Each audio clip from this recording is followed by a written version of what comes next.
Well, as far as the anniversary, and and my publicist, I think, said it correctly.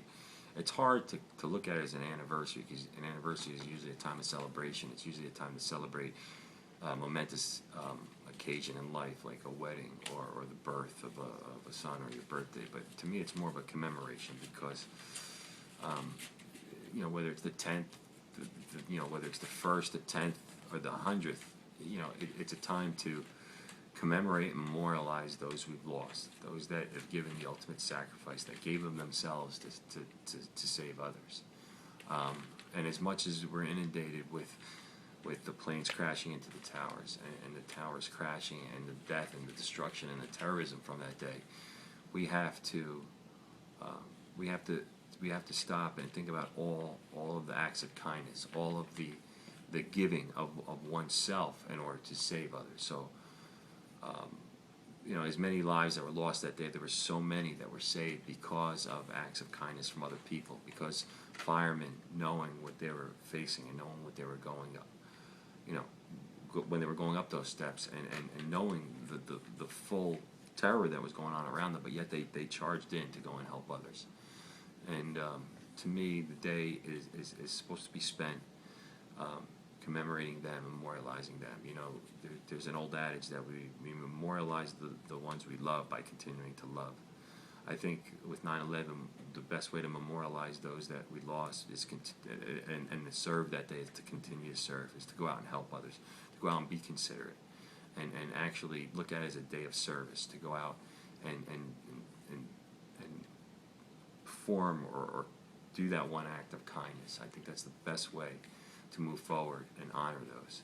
There was a number of things running through my mind, because I had 28 people in my office on the 81st floor, and the first thing was to get them together and settled, and get them out. And once they were on their way out, and they're great.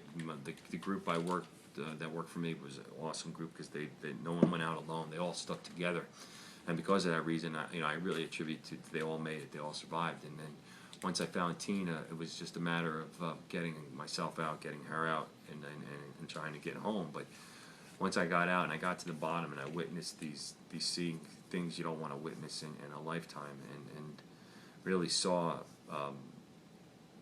death firsthand, it was shocking. And then to have a camera in my face asking me these questions, it was kind of very surreal. And then before I knew it, the tower was collapsing behind me, and I was running for my life. And it was that one moment where you thought, it was the end. And I don't know, by the grace of God, or it just wasn't my time, but I made it out. And then there was the accolades, there was the recognition, there was the media, there was the attention, and obviously they wanted the story of the guy who carried the woman down, but there was so much more to tell, and I found myself getting frustrated because I didn't have that opportunity to tell the full story, to really let everyone know the whole story. And then in years to come, it affected my life, and there was more of a reason to tell my story from an honest, from a raw place, but also to deliver my message, and let America and let the world know really what is the message that we should take from 9/11. Mm-hmm. Whether you were there on that day like me, or whether you were in Montclair, New Jersey, or whether you were in California or another part of the world, that we're all survivors of 9/11. And the thing we have to do as survivors is to honor those that we lost, honor those that gave the ultimate sacrifice by going out and serving, going out and just go out in a random act of kindness. I think the best way to really take what was so good from that day, all those people that reached out to others, is to continue to reach out to others, is to put other people first. Take your talents, take your strengths, take your intelligence, and help those that may not have the same talents, strengths, and intelligence, and move forward.